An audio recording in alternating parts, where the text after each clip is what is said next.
Deus de Israel sobre vocês, porque vocês têm levado Jesus Cristo, que se faz presente em nosso meio, a sério.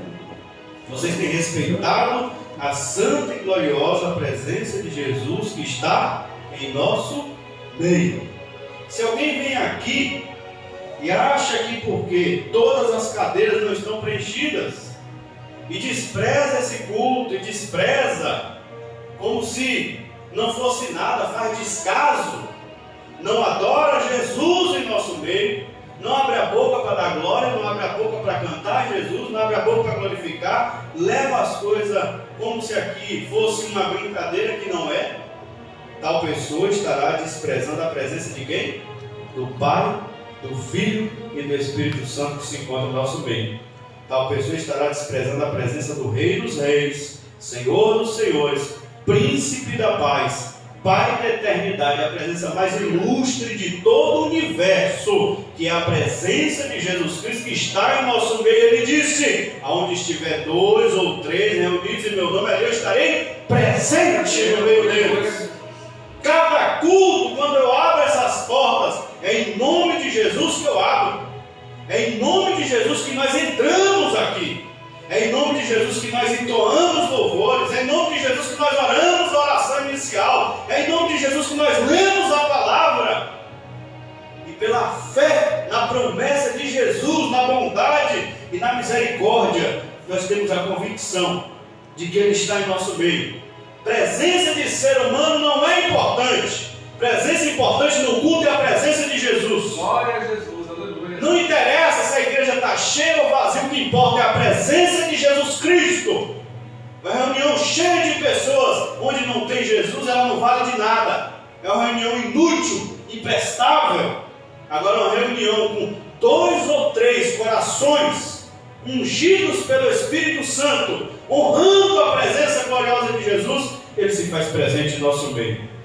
E Ele deve ser honrado, reverenciado, louvado e adorado. Por isso, eu glorifico a Deus por vocês, e se eu estou feliz com vocês, eu creio que Jesus também está. Continue na vocação que Deus chamou vocês, levando a sério o ministério e o ofício que Deus entregou a vocês. Amém? Vou falar no meio da pregação aqui também, algo que estava vindo ali na minha cabeça. Nós estamos aqui, eu acredito muito nesse, como eu vou trazer aqui. Mateus capítulo 12, vamos dar continuação. Você que nos assiste aí na live, Deus abençoe a tua vida, fica na live, Deus tem uma palavra para o teu coração. Evangelho de Mateus capítulo 12, a partir do versículo de número 38. Mateus capítulo 12, a partir do versículo 38. Glória a Deus. O milagre de Jonas. A partir do 38, nós vamos até o 45. Do 38 a 45, amém? Glória a Deus. Então, alguns dos escribas e dos fariseus tomaram a palavra dizendo: Mestre, quiséramos ver da tua parte algum sinal. Mas ele lhes respondeu e disse: uma geração má e adúltera pede um sinal, porém não se lhe dará outro sinal, senão o do profeta Jonas. Pois como Jonas esteve 3 dias e 3 noites no ventre da baleia, assim estará o Filho do Homem 3 dias e 3 noites no seio da terra.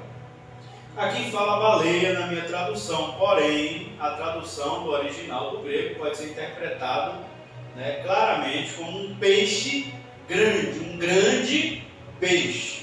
Do grego ele está dizendo assim: como Jonas foi engolido, ele teve 3 dias e 3 noites no ventre de um peixe grande, de um grande peixe, um monstro marinho.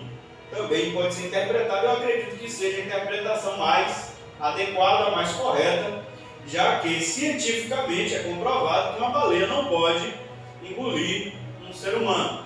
Então pode ter sido uma espécie de peixe ainda não catalogada ou que já tenha entrado em extinção, até porque estamos falando de um acontecimento que aconteceu muito antes de Cristo. Então como espécies, várias já entraram em extinção, tanto marinhas como terrestres. Essa espécie de peixe, esse peixe grande, esse monstro marinho capaz de engolir o ser humano, pode ser que já tenha entrado em extinção ou ainda não foi catalogado pela ciência.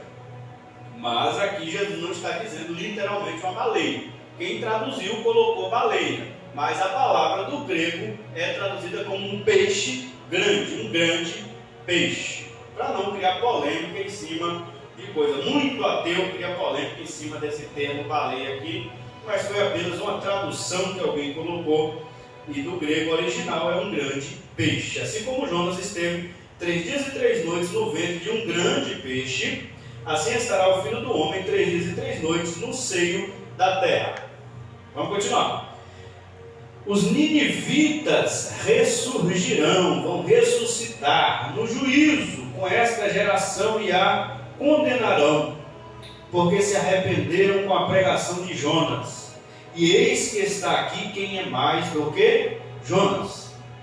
A rainha do meio-dia, ou a rainha do sul, ou a rainha de Sabá, se levantará no dia do juízo com esta geração e a condenará, porque veio dos confins da terra para ouvir a sabedoria de Salomão. E eis que está aqui quem é mais do que Salomão.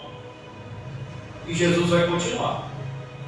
E quando o espírito imundo tem saído do homem, anda por lugares áridos, buscando repouso e não o encontra. Então diz: voltarei para a minha casa de onde saí. E voltando acha desocupada, varrida e adornada. Então vai e leva consigo outros 7 espíritos piores do que ele. E entrando habitam ali. E são os últimos atos deste homem ou dessa pessoa piores do que os primeiros. Assim acontecerá também a esta geração má, a esta geração maligna. Queridos, Jesus ainda está falando, e está muito recente o acontecimento da blasfêmia dos fariseus, após Jesus ter expulsado um demônio, que mudo e surdo, aquele homem falou, e ouviu, e falou e enxergou.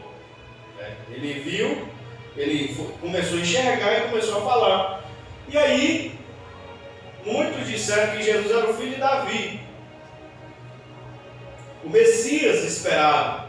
E aí os fariseus e escribas começaram a murmurar, dizendo que Jesus estava expulsando demônio por Beelzebul. Nós já passamos por essa parte. A partir de então, Jesus vai começar a falar várias coisas contra eles e contra aquela ação deles, pecaminosa, pecado da blasfêmia. E o sermão anterior, como o nosso professor Mateus bem trouxe, sobre as árvores e seus frutos. E tudo isso de uma maneira teológica. Jesus está falando sobre pessoas regeneradas e pessoas não regeneradas. Sobre pessoas regeneradas que têm um coração que é um bom tesouro, é uma árvore boa, porque o Espírito Santo regenera, porque o Espírito Santo transforma, e pessoas que inclusive já blasfemaram contra esse Espírito Santo que regenera, que transforma. Essas pessoas são árvores más, essas pessoas têm um depósito mau, essas pessoas elas são, como Jesus disse em Mateus 11, das 3 cidades, pessoas impenitentes. Pessoas que sofrerão no dia do juízo. E aqui Jesus vem mais uma vez falar sobre esse dia do juízo. Então, novamente eu repito, se no capítulo 11 nós encontramos a soberania de Deus para a salvação e o chamado da graça eficaz de Cristo, quando diz: vinde a mim, todos que estáis cansados e oprimidos, eu vos aliviarei. Encontramos em Mateus capítulo 12 agora Jesus falando sobre o juízo e o dia do juízo. Então é o capítulo do juízo. E os escribas e fariseus tentando a Jesus, em outro evangelho vai dizer que eles tentaram a Jesus. Por que eles tentaram? Fizeram igual o diabo no deserto. Jesus ele é o Filho de Deus, ele não precisa provar isso para ninguém. E eles, tentando Jesus, pediram que Jesus desse um sinal para eles de que Jesus era o Filho de Deus, de que Jesus era o Messias enviado, de que Jesus era o esperado. Eles queriam que Jesus desse um sinal, mas Jesus estava o tempo todo dando sinal. Jesus estava expulsando demônios, como ele mesmo disse, e nesse episódio ele disse que ele não é contra nós, é por nós. Jesus está o tempo todo travando batalha contra o reino das trevas. Jesus está o tempo todo curando enfermos. Jesus está o tempo todo exercendo misericórdia. Jesus está o tempo todo ensinando o amor, como o meu irmão Eliel citou aqui hoje. Está ensinando para nós, seres humanos, um único caminho para chegarmos a Deus, que é esse caminho sobremodo excelente que o apóstolo Paulo vai descrever em 1 Coríntios 13, o amor. E é o que Jesus vai dizer: eu sou o caminho, a verdade e a vida. É o mesmo de 1 Coríntios 13, é o próprio Jesus com seus atos, com sua filosofia, com sua maneira de pensar, o tempo todo. E eles queriam ver de Jesus um sinal.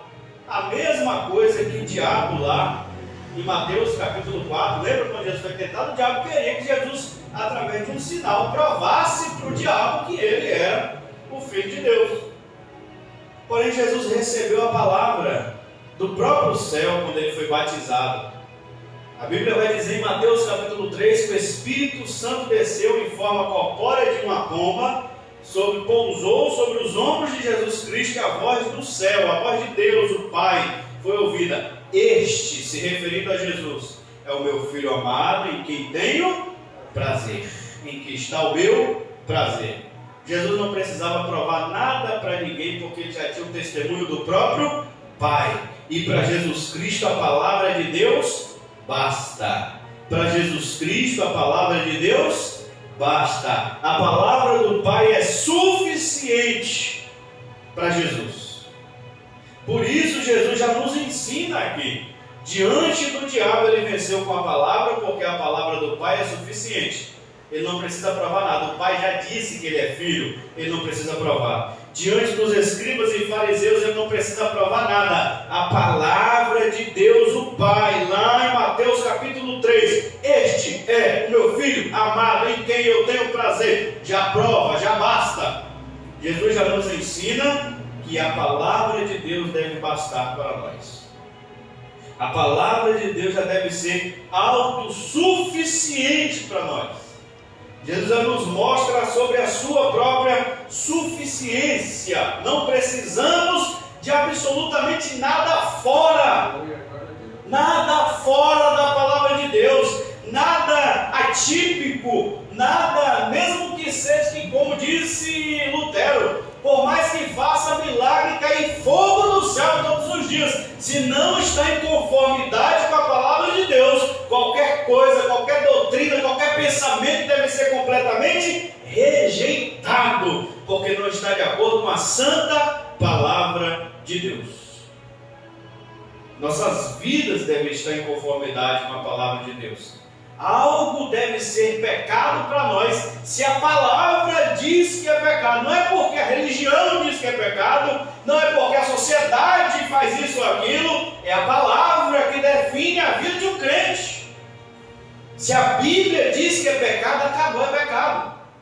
Se a Bíblia não condena, bom, aí cabe raciocínio, aí cabe bom senso, que às vezes há coisas que a Bíblia não condena, mas nós, por bom senso, não praticamos, né? Como diz Paulo lá, boa consciência, para não levar nossos irmãos a pecar, para não enfraquecer. Há N assuntos que a Bíblia não condena, mas precisamos ter muito senso, muita cautela, e o amor é quem vai reger tudo isso. É a questão do bom senso. Mas aquilo que é condenado pela palavra deve ser condenado por nós, em nós, não é nos outros, em nós. Que a palavra muda a gente. Jesus não está obrigando ninguém a crer que ele é o Filho de Deus. Ele já sabia, porque Deus falou e pronto. Ele vivia isso. E ninguém mudava, aqui não mudou. E ele vai dizer a obra maior, que ele vai explicar para nós em João 3. Porque Deus amou o mundo de uma tal maneira que deu o seu único Filho, para que todo aquele que nele crê não pereça, mas tenha a vida eterna. Então Jesus já está falando aqui, quando ele faz essa alegoria, quando ele faz essa comparação dele, ele vai falar que ele vai estar 3 dias e 3 noites no seio da terra, ou seja, no túmulo, morto, como foi a cruz. Jesus já está falando do que iria acontecer com ele, a obra maior que prova que ele é o Filho de Deus enviado, para que todo aquele que nele crê não pereça, mas tenha a vida eterna. Ele é o Filho de Deus enviado, que tomou sobre si as nossas dores, que o castigo que nos traz a paz estava sobre ele, pelas suas pisaduras nós fomos sarados, que Isaías vai dizer que ele foi levado como ovelha ao matador para nos salvar. E como um cordeiro mudo não abriu a boca, foi Jesus. Ele, quando ele caminha para a cruz, é a prova maior de que ele é o Filho de Deus. E quando ele já diz 3 dias e 3 noites, ele já está encerrando também, porque no terceiro dia ele iria ressuscitar. A morte não ia reter ele por mais do que isso. Era só 3 dias e ele iria ressuscitar. Jesus aqui está provando que a história de Jonas lá no Antigo Testamento é verídica, né? Jesus autentifica o livro de Jonas, não como alegórico, nem como uma fábula, como o diabo quer que muitos acreditem, mas o livro de Jonas é verdadeiro, aquela mensagem é verdadeira, porque Jesus aqui dá autenticidade ao livro, porque a história de Cristo é verídica, a morte de Cristo é verídica e a ressurreição de Cristo 3 dias depois é verídica. O que aconteceu com Jonas foi uma sombra. Cristo está mostrando que foi um tipo, uma sombra do sofrimento que aconteceria com Cristo. Assim como Jonas esteve 3 dias oculto na barriga de um grande peixe, assim eu também vou estar 3 dias. O Filho do Homem também vai estar 3 dias. Esse é o sinal. Ele não dará nenhum outro sinal, a não ser apenas este sinal. Eles que se virassem para Isaías entender sobre o servo do Senhor ultrajado e socorrido, que já estava prometido, o servo sofredor, que está lá profetizado em Isaías, o profeta messiânico. Ele não ia triunfar pela espada, mas pelo sofrimento. Ele seria aperfeiçoado e a sua obra frutificaria em sua mão. Ele veria o fruto do seu trabalho penoso, é o que está escrito lá em Isaías. E o sinal já estava explícito ali, o próprio Jesus. Jesus não precisava provar nada para eles. Assim como nós, Jesus está nos ensinando, devemos viver para a glória de Deus. Devemos viver para a glória de Cristo. Estamos aqui em um número muito reduzido. Muitas pessoas já vieram, ouviram a palavra aqui, já disseram que a palavra foi boa, que a palavra falou, que isso, que aquilo. Voltaram outras vezes, outros nem voltaram. Mas nós estamos aqui. Estamos igual aquele filme aí que estou aqui. Ainda estamos aqui. Para a glória de Deus. Estamos aqui. Mas para a glória de quem? Do nosso Rei Jesus. Não interessa se as pessoas vão nos amar ou nos odiar.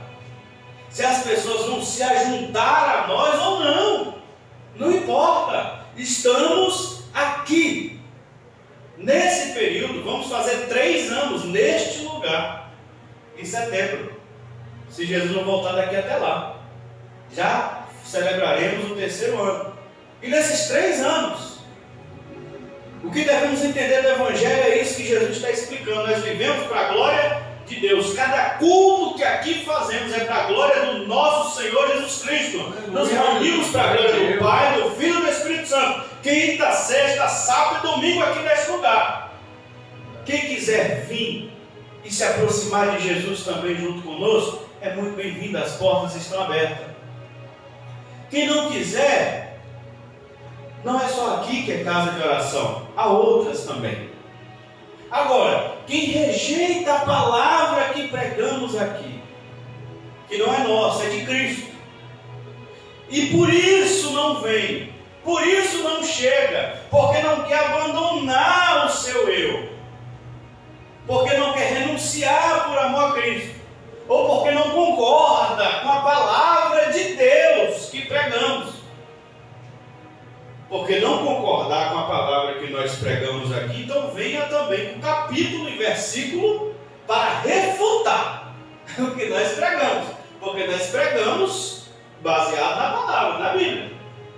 Citamos capítulo e versículo, é a base firme de cada afirmação que nós damos aqui. Temos essa responsabilidade. Então, se não concorda, venha com capítulo e versículo, pelo amor de Deus, da Bíblia, interpretado corretamente, não de forma louca, alegórica, de utopia, correta.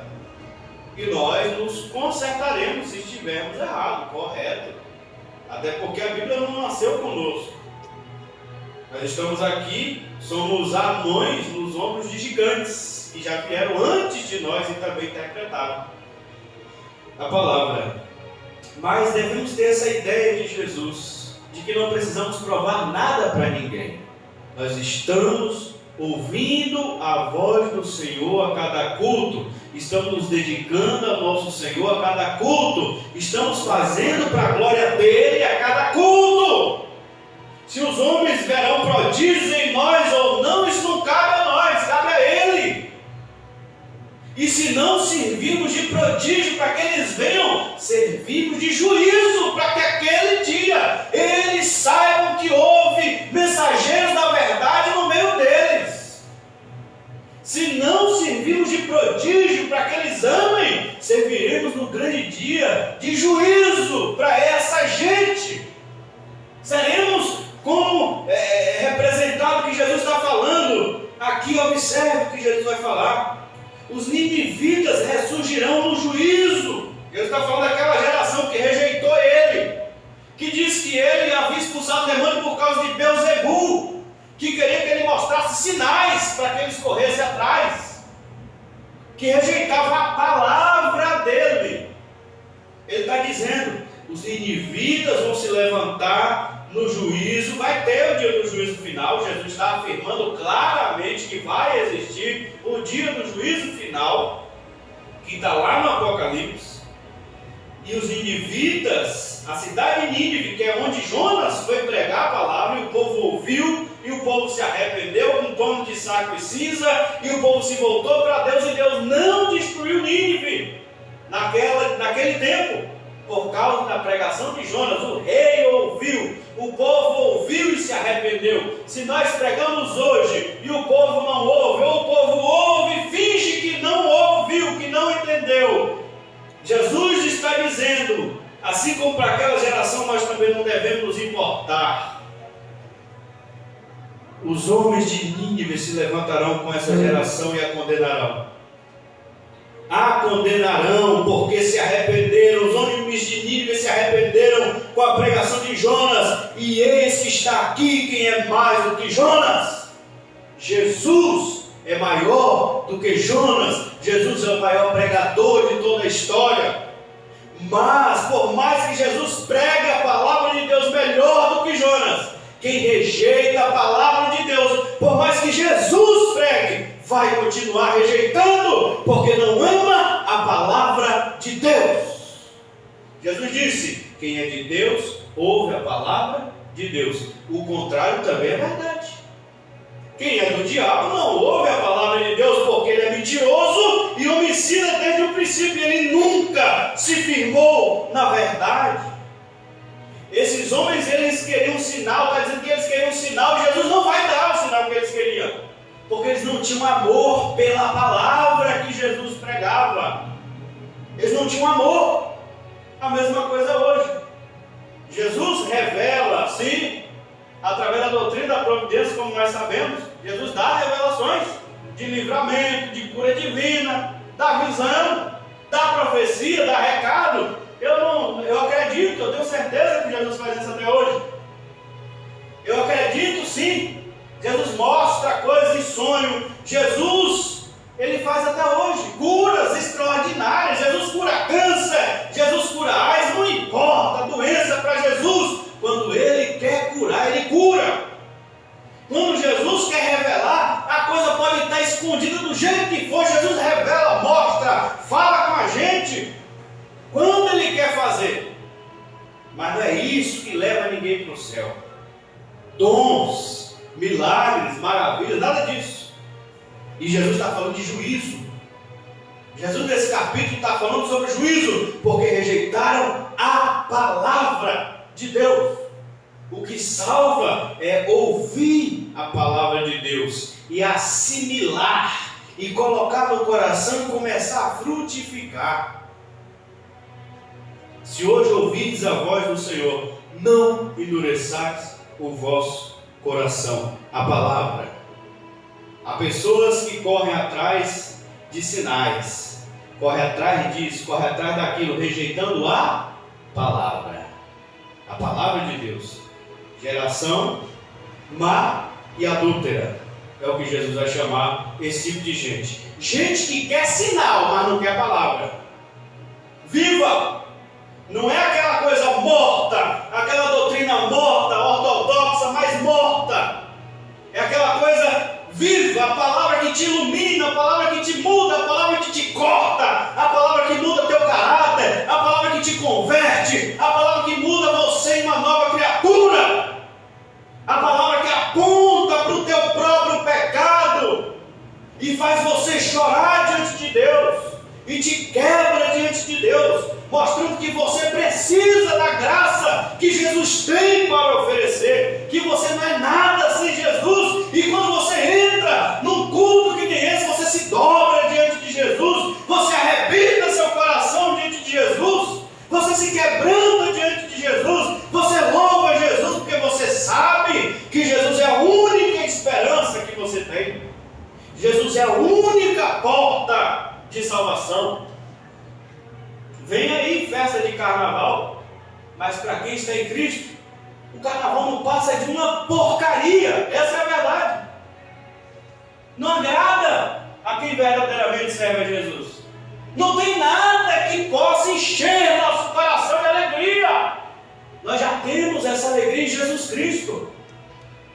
Quando você ouve a palavra de Jesus e observa, você vai ver que lá, nas festas do carnaval, não tem nada que te atrai, nada, absolutamente nada daquilo não chega perto do brilho, da glória, da alegria que temos em Cristo, da graça que recebemos quando entramos no nosso quarto de oração, fechamos a porta e Jesus se faz presente. Quando sentimos a presença de Jesus dentro de um quarto e nos derramamos em lágrima, ou aqui no culto, ou no monte, onde sentimos a presença de Jesus, nós sentimos até pena de quem está pulando carnaval, porque eles não sabem o que é a verdadeira alegria, eles não sabem o que é a verdadeira felicidade. Eles precisam de álcool, eles precisam de droga, eles precisam de orgias, eles precisam de imundícias, eles precisam de autodestruição para se sentirem, quando eles estão fora do sóbrio, quando eles estão ébrios, eles precisam ficar ébrios para eles sentirem alguma emoção. Nós entramos com sobriedade, com sinceridade na presença do Senhor e de forma sóbria recebemos o Espírito Santo, que nos faz ainda mais sóbrios, e o mal que estava nos afligindo bate em retirada, e nós recebemos a graça de Jesus, que nos ilumina o caminho, que nos faz andar com retidão, que nos dá alegria mesmo em situações adversas. Mas só tem isso quem ama Jesus e a sua palavra. Quem só quer sinal não consegue perceber nas palavras de Jesus a vida. No convite, vinde a mim. Você que está cansado e oprimido, eu vou te aliviar. Não consegue perceber que ali há graça. Quando Jesus fala, se alguém tem sede, vem a mim, beba da água da vida. Não consegue perceber. Não consegue ouvir Jesus dizer: eu sou o pão vivo que desceu do céu. Quem comer desse pão viverá. Os ninivitas ressurgirão. Aí depois Jesus vai falar: a rainha de Sabá se levantará no dia do juízo com esta geração e a condenará, porque veio dos confins da terra para ouvir a sabedoria de Salomão. E eis que está aqui quem é mais do que Salomão. A rainha de Sabá era uma rainha, como já diz o próprio nome, lá de Sabá, era uma terra, e ela era a rainha daquela terra chamada Sabá, rainha do sul, devia ser a sul de Israel, essa terra, possivelmente. E ela veio de muito longe para visitar a sabedoria de Salomão. Salomão era filho de Davi, rei de Israel. Davi é aquele que derrotou o gigante Golias, e Salomão era o filho dele, sucessor de Davi, a quem Deus encheu de sabedoria. E quem escreveu lá em Reis, em Crônicas sobre Salomão, vai dizer que Deus encheu Salomão de sabedoria, que era o homem mais sábio que já existiu sobre a terra. E Jesus aqui está dizendo que ele é mais sábio do que Salomão, que foi o homem mais sábio que já pisou sobre essa terra antes de Jesus Cristo. Porque Jesus é a verdade. E se Jesus está dizendo que ele é maior do que Salomão, é porque ele é mais sábio do que Salomão. É porque verdadeiramente ele é mais do que Salomão. A Bíblia vai dizer que a rainha de Sabá, quando chegou até Salomão, e ela viu Salomão pessoalmente, porque a rainha de Sabá já era também uma mulher sábia. Tola é aquela pessoa que faz igual piolho, anda pela cabeça dos outros. Então a rainha de Sabá só ouvia falar de Salomão. Ela foi até Salomão para ver se realmente Salomão era sábio do jeito que o povo estava falando para ela. Ela foi até lá. E diz a Bíblia que quando ela chega lá, ela chegou a desmaiar diante da sabedoria de Salomão. Diz a Bíblia que ela ficou sem fôlego. Ela desmaiou diante de tanta sabedoria que Salomão tinha. Ela viu que eles aumentam sempre, né? Eles sempre aumentam. E ela vai dizer que ainda foi pouco diante do que ela viu, de tão sábio como era. E Jesus vai dizer: eu sou maior do que Salomão. Está vendo que quem rejeita a palavra de Jesus não é porque Jesus não tem sabedoria para falar? É isso que Jesus está falando. Quem rejeita a palavra de Jesus não é por falta de sinal, porque ele morreu, mas ao terceiro dia ele ressuscitou. E eles preferiram assalariar o soldado para mentir. Quem rejeita a palavra de Deus prefere abraçar a mentira e dizer que a palavra de Deus aqui não é verdadeira. Quem rejeita a palavra de Deus é porque tem amor à mentira. Agora observe a partir do versículo 43 para a gente fechar.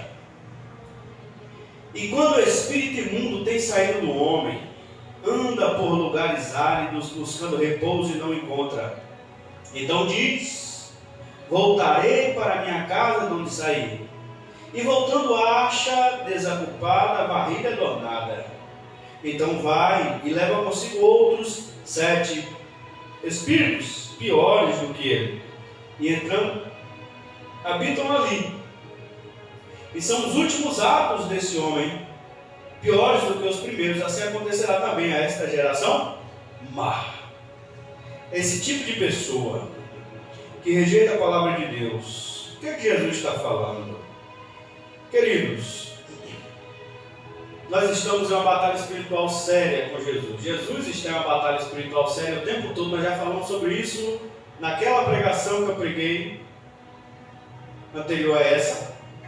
E eu falei que eu falaria aqui hoje sobre esse texto, para fechar. O que é que Jesus está falando aqui? O tempo todo a palavra de Deus: e conhecereis a verdade vos libertará. Então a verdade é pregada, a palavra é pregada, e devemos pregar ela com oração, porque as castas de demônios só saem por meio de jejum e oração. Devemos estar o tempo todo vigilantes sobre nós e entender que onde nós entramos para pregar, o ambiente, o mundo jaz no maligno, e ali tem principados, potestades, príncipe das trevas, e a nossa batalha é travada nessa região celestial. A Bíblia manda nós nos fortalecermos no Senhor e na força do seu poder o tempo todo. Jesus está dizendo aqui: o juízo está associado a demônios. Quando Jesus vai falar da palavra, Jesus vai falar de libertação, Jesus vai falar de liberdade. Jesus é o ungido de Deus que liberta as pessoas. Liberta do quê? Da escravidão do diabo, da escravidão dos demônios, da influência dos demônios, porque os demônios é quem influencia as pessoas a viverem de acordo com a sua própria vontade e contra a vontade de Deus, a viverem em rebelião, em rebeldia contra a vontade de Deus, Pai, porque o diabo é o primeiro rebelde. E a terça parte dos anjos caiu junto com ele, porque também se rebelaram contra Deus. E assim como o diabo enganou a terça parte dos anjos, assim como o diabo enganou Eva, o diabo também e seus anjos agora engana a muitos. Inclusive essas pessoas dessa geração, por isso Jesus vai chamar ela de geração maligna. Literalmente, geração má, geração maligna, porque estão em associação direta com o maligno. Estão completamente associadas. Quem rejeita as palavras de Cristo está literalmente associado ao maligno. Diretamente ao diabo. Não é só uma mente humana pensando. O diabo domina aquela mente, escraviza aquela mente. Aquele ser humano está escravizado por Satanás e pelas trevas. Literalmente. E a libertação que Jesus traz é essa. Desse poder espiritual escravizante que cega a pessoa para não ver o bem que Jesus é. A bondade que está em Jesus. Que não é Jesus que tem vantagem quando o obedecemos, mas é nós que tiramos toda a vantagem e proveito, não só aqui na terra, mas também depois daqui no porvir, quando servimos ao Senhor, quando obedecemos ao Senhor. Jesus nos faz entender aquela parte quando Moisés diz: eis que eu coloco diante de ti a bênção e a maldição. Quando nós fazemos o que é correto diante de Deus, obedecendo a Jesus, nos curvando a Jesus, ouvindo o que Jesus fala, Ele não fica obrigado a nos abençoar, não, porque é uma obrigação nossa fazer. Ele, por sua bondade, misericórdia e generosidade, nos faz ricas e doces promessas que estão associadas à obediência, que são fruto de uma vida obediente. Salmo 1: bem-aventurado o varão que não anda segundo o conselho dos ímpios, nem se detém no caminho dos pecadores, nem se assenta na roda dos escarnecedores, antes tem o seu prazer na lei dos senhores, e na sua lei medita de dia e de noite. Pois será, Deus está prometendo, pois será como a árvore plantada junto a ribeiros, a qual dá o seu fruto na estação própria, as suas folhas não caem, e tudo quanto fizer prosperará. Promessa. Não é que Deus ficou obrigado, mas por bondade e misericórdia Deus ainda faz de quem anda em obediência dessa maneira. Nós começamos a colher. Agora, coloque diante de ti a bênção e a maldição. Quando escolhemos desobedecer e nos rebelarmos contra Deus, bom, estamos nos rebelando contra a lei da natureza. Estamos nos rebelando. É a mesma coisa de alguém que se rebela contra a lei da gravidade. Por que se chama lei da gravidade? Porque é algo óbvio.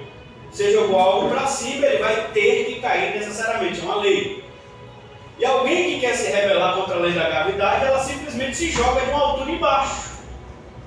E não tem como alguém se rebelar contra a lei da gravidade sem se espatifar no chão a depender da altura. É impossível se rebelar contra a lei da gravidade e querer continuar inteiro. Não tem como. Assim é a desobediência à lei de Deus. É um fruto da própria prática pecaminosa. Não é que Deus castiga a pessoa, é que a pessoa encontrará o seu castigo na desobediência por conta da própria desobediência, porque Deus é justo.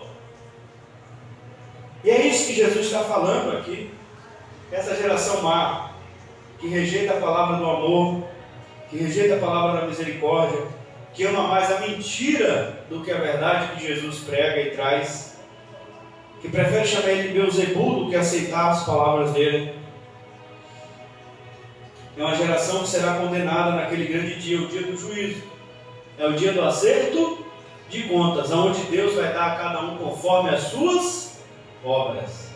Quem fez justiça, óbvio, decidiu abandonar seus pecados, um dia que ouviu Jesus, por mais que já merecia a punição, é nisso que se consiste a salvação, porque uma vez que nós ouvimos Jesus e nos arrependemos do nosso pecado, nós já merecemos a punição, porque já nascemos em pecado. É o pecado original lá de Adão. Mas quando ouvimos Jesus, ele dizendo: vem que eu vou aliviar você. Estou cansado de penar com o pecado de Adão. Estou cansado da minha culpa. Esse fardo está pesado, tem me oprimido. Jesus chama nós pela graça e nos perdoa pelo nosso passado. Está apagado. Agora aprendei de mim, que sou manso e humilde de coração. Não é só vir a mim, aprendei de mim. A partir de então a gente começa a aprender de Jesus. E é essa vida de aprendizado que a gente vai levar para o resto da nossa vida.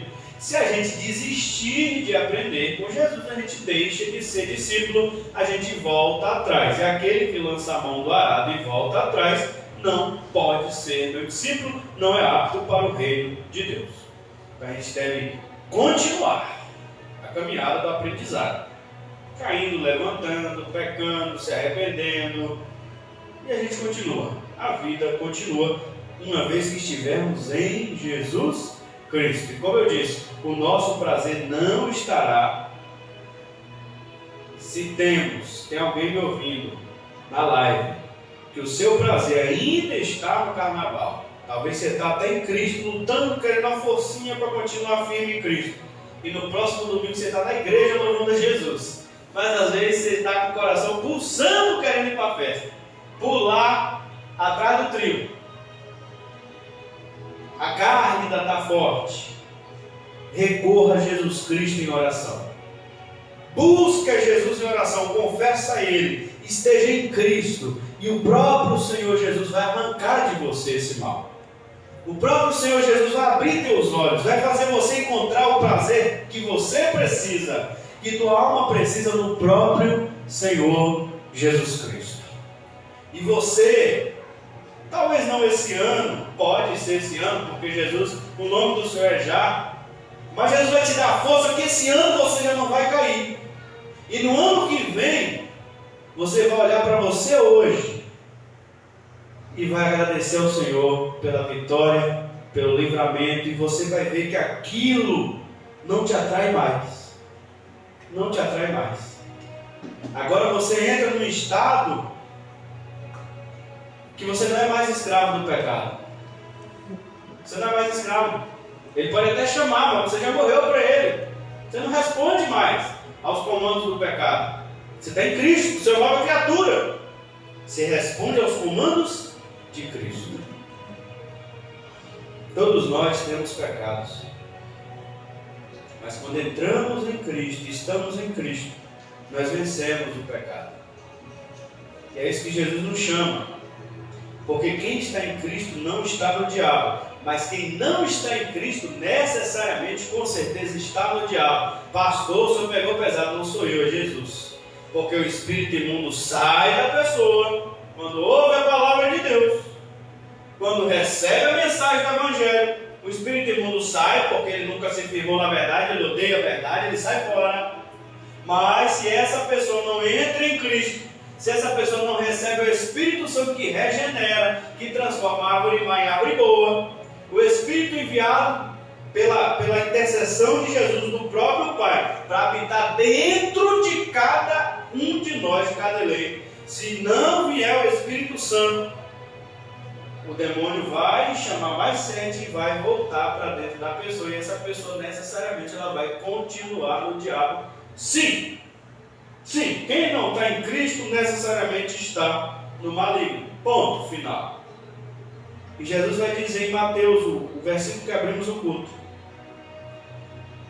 então dirá também aos que estiverem à sua esquerda: apartai-vos de mim, malditos, para o fogo eterno que está preparado para o diabo e seus anjos. A Bíblia vai dizer no Apocalipse que haverá o dia que Deus julgará o diabo, que Deus julgará o falso profeta, que Deus julgará a besta, que Deus julgará a morte e lançará todos eles no lago de fogo e enxofre. É esse lago que Jesus está falando aqui. Ele foi preparado exclusivamente para o diabo. Não, em primeiro plano, para o diabo e seus anjos. As pessoas que Jesus vai condenar, inclusive aquela geração mais perversa que Jesus está falando. E quando Jesus fala daquela geração é toda e qualquer outra pessoa em qualquer geração até a volta de Cristo que estiver naquela mesma condenação, a geração má e adúltera, que rejeita a palavra de Jesus e fica pedindo sinal de Jesus para Jesus provar que é o Filho de Deus. Rejeita, ama mais as trevas do que a luz, ama mais o mal do que fazer conforme a retidão. Toda pessoa que assim vive, ela vive em conformidade com o maligno. Por isso Jesus vai nos chamar de filhos do maligno, em outras passagens. Portanto, elas sofrerão a mesma condenação que o diabo e os anjos, porque elas sempre quiseram tomar o partido do diabo e dos demônios. Elas sempre fizeram oposição a Jesus, que é a verdade, é a vida, é o amor. Então toda pessoa, não é que Deus preparou o inferno para elas, mas elas estarão na mesma condenação que o diabo, e Deus é justo. Deus preparou o lago de fogo para condenar o diabo por rebeldia, então o ser humano que escolheu também ser rebelde, será condenado junto com o diabo e seus anjos, porque Deus é justo. E é assim que vai ser. É assim que vai ser. Quem vive em rebeldia contra Jesus Cristo sofrerá a condenação eterna junto com o diabo e seus anjos. Amém? Que possamos hoje nos arrepender e estarmos em Cristo, buscando de Deus a transformação para gerarmos bons frutos. A árvore, até se for perceber, a árvore ela não vive. É difícil uma árvore que ela, de janeiro a dezembro, ela vive frutífera. É difícil. Um exemplo é a jaca, que eu tanto amo. Eu trago aqui a jaca. Ela só dá em uma temporada. É só no verão, né? E parece que é só um mês. Uma hora dessa, a jaca, as que ainda tem nos pés, já estão bem ressecadas pelo sol, já não estão dando mais, né, com o sabor maravilhoso do mês passado. O mês de dezembro é um mês maravilhoso que a jaca produz. Mas em junho você não consegue ver jaca boa. Eu até fui em São Paulo, vi uma jaca lá, meu Deus, jaca horrível, sem gosto, sem açúcar. Estou falando do Nordeste, estou falando do fruto normal, sem ser mexido com agrotóxico, estou falando da coisa natural que Deus fez, do jeito que Deus fez. Ela só dá no tempo certo e ela só dá uma vez no ano, ponto. Ela só dá no tempo certo, a jaca só dá no tempo certo e só dá uma vez no ano. E ponto final. Assim somos nós. Pode ser que não estejamos frutificando de janeiro a dezembro, mas o que Jesus, quando estamos em Jesus, o que acontece? Ainda que os nossos frutos não estejam visíveis, ainda que não esteja aquela temporada dos nossos frutos visíveis, aparente, onde todos olham, apreciam e digam glória a Deus por essas boas obras. Observe que o pé de jaca, ele se prepara, está se preparando de janeiro a dezembro para frutificar. Ele vai florescer. Muitos pés de frutas, eles primeiro florescem na primavera, para depois passar o verão e só vem frutificar no outono. Há um tempo, há um preparo para isso. E é isso que Jesus fala quando ele nos compara a árvores boas. Por mais que ainda não estejamos na prática visível, estamos nos preparando para isso. Estamos guardando energia, canalizando energia para fazer o que é bom, para viver o que é bom, mudando nossos pensamentos, mudando nosso coração, no particular com Deus, lutando contra o nosso próprio pecado, lutando contra a nossa carnalidade, matando um leão a cada dia. Esse é o viver do cristão em Cristo. Há momentos, meu Deus, de uma santidade que Deus nos reveste, é o momento do fruto, onde toca, onde é esplendoroso, onde realizamos pela graça de Deus obras maravilhosas.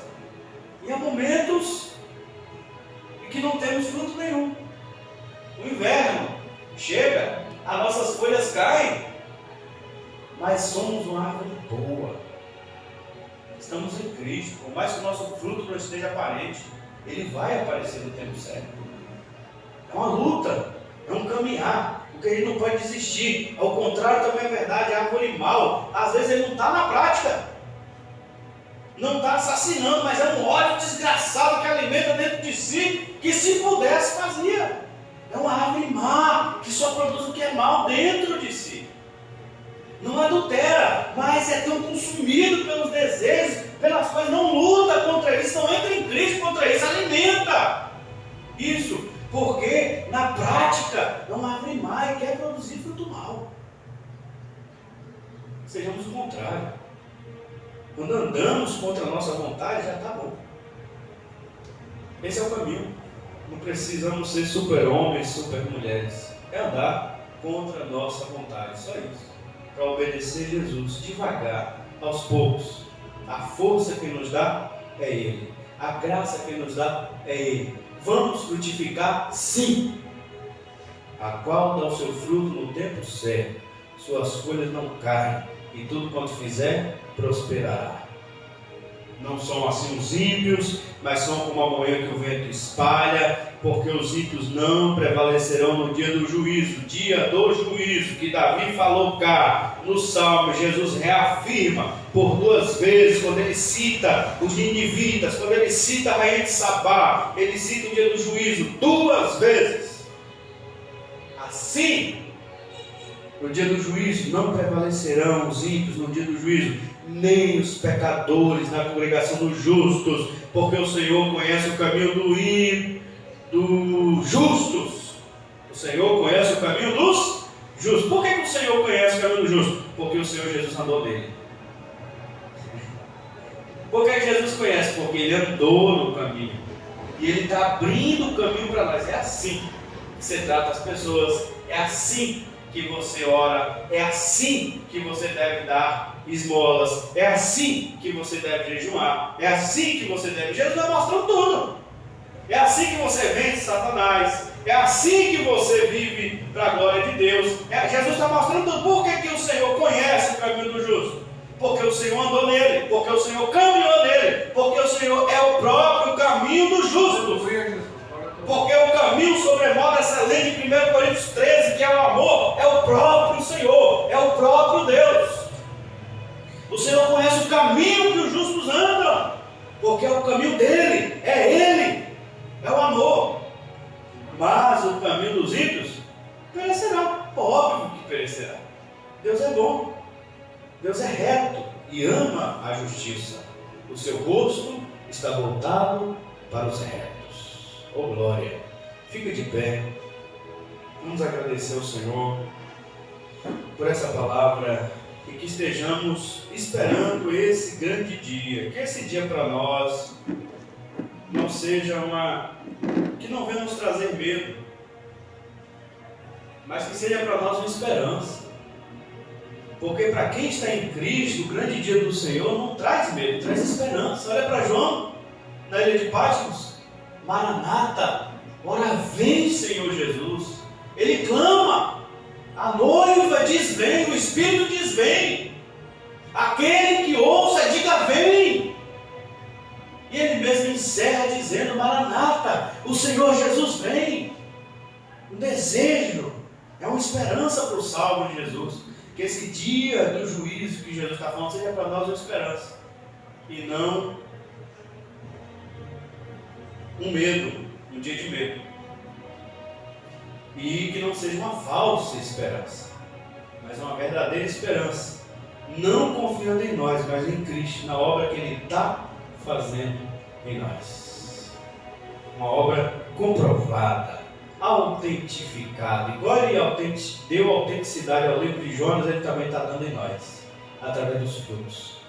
Eu entrei em você, você entrou em mim.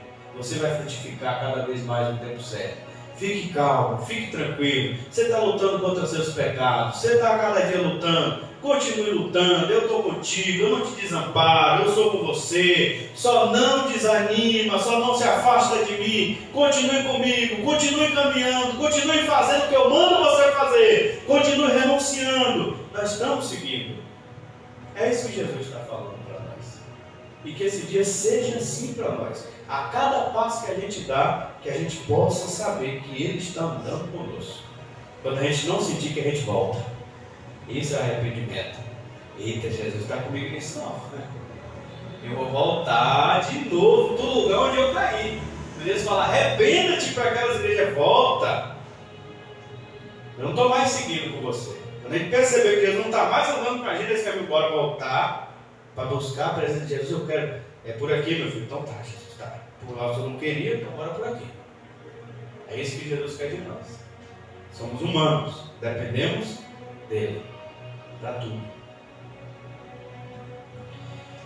Senhor nosso Deus e nosso Pai, pedimos humildemente em nome de Jesus, perdoa-nos, ó Senhor, pelos nossos pecados e falhas.